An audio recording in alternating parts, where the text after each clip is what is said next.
thought I really liked this job, but they tell me to do one thing, and before I can even finish it, they say, no, this is more important, do this first. Or sometimes even drop that and get this rush out right away. I can't work for people like this. I may quit. I can't work like that? How do you like that? Any job, they expect you to be willing to drop something and get onto a rush job.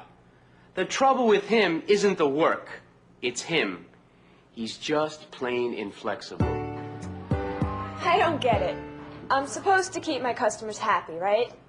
Well, I had this customer who was tired of waiting for his order. So all I did was ask the chef to hurry it up. You think I committed a crime? Look, I'm not saying the new kid isn't a hard worker. But you know what she said to my new chef?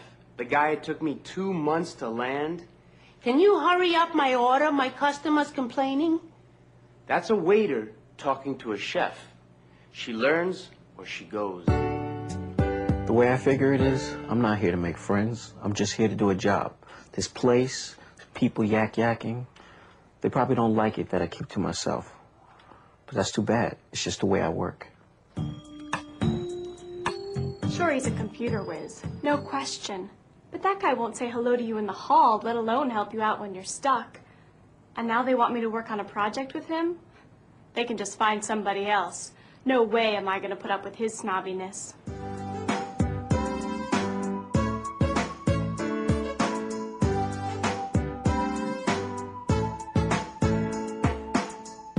Okay, so what's going on here? All three of these people's work is satisfactory, and all three work hard. Chances are they are all smart with good IQs. IQ stands for intelligence quotient. But there's another measure in which they all rank low, and that's what's getting them in trouble. Right. That's emotional intelligence, the skill that can make you or break you on the job. It's not how smart you are or even how well you do your job. It's another part of work. It's the emotions part, the feelings part. It's self-awareness and self-control. It's the ability to get along with others, to be part of a team, to be flexible, cooperative, and motivated. And it's the skill that employers say they value most. That's the reason that sometimes it's not the worker who has the highest intelligence or even the most skills who gets promoted. It's the ones with the highest emotional IQ. The great thing about your emotional IQ is that it is one IQ you can raise. Your intelligence, that is how smart you are, usually stays about the same throughout your life. But whether you have a temper, trouble with authority, are shy, maybe insensitive to people's feelings, whatever, you can grow and change. You can become more emotionally intelligent. So let's get going. And where do you start? Well, first meet the people who are going to help us out. That's Tom, and Joni, and Sarah, and William, Daryl, and Ashley. And I'm Chris, and this is Viviana.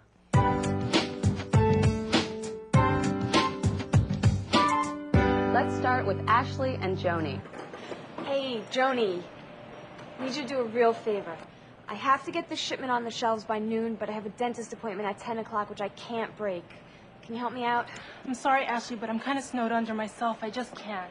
I see. How do you like that? That's the last time I ask her to do anything for me. And just wait until she asks me for a favor. Maybe she just can't make the time. Come on, it's the effort she can't make. Listen, when someone I think is a friend acts the way she just did, I know the kind of person I'm dealing with, and I don't need to be hit over the head with it. You sure can be hard on people.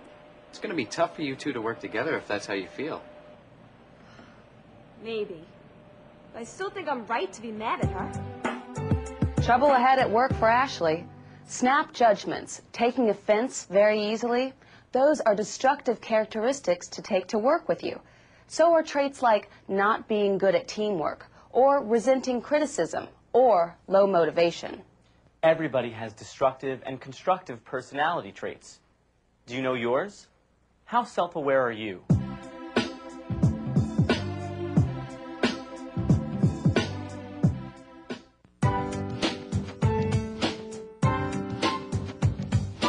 How did you do on the self-awareness handouts?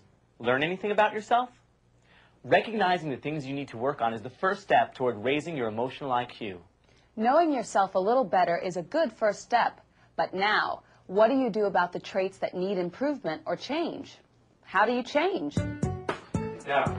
Got a minute? Just about. What's up? Boss wanted me to check this scheme out with you, and I don't get it.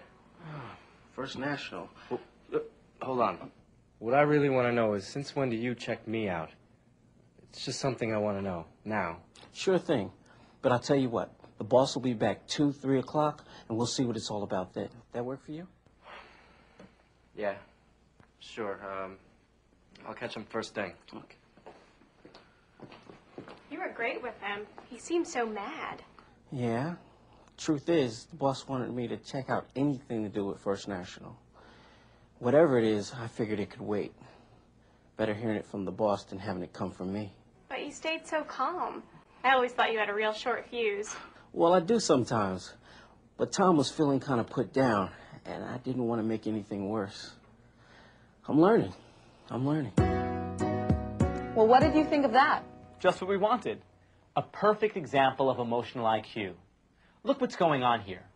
Daryl could have insisted and made the situation worse. Instead, he kept his temper under tight control and thought of a good way to handle it. Right. High self-awareness.